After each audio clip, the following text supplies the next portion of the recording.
coffee and tea. Is it good or not so good? Kapag brewed coffee, that's very good, di ba? Kasi ang dami niyang antioxidants. Pag naging 3-in-1 na siya, naging 5-in-1 na, mas lesser yung benefit na makukuha ng skin natin.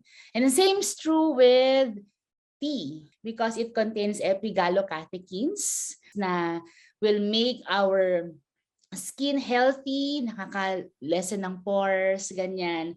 Pero yung mga uso ngayon, yung mga flavored tea, so sometimes it would deplete other electrolytes. Yeah. And sometimes, di ba yung mga milk tea, yung iba nag-100%, sometimes kung kaya ng 200% sugar, gagawin nila.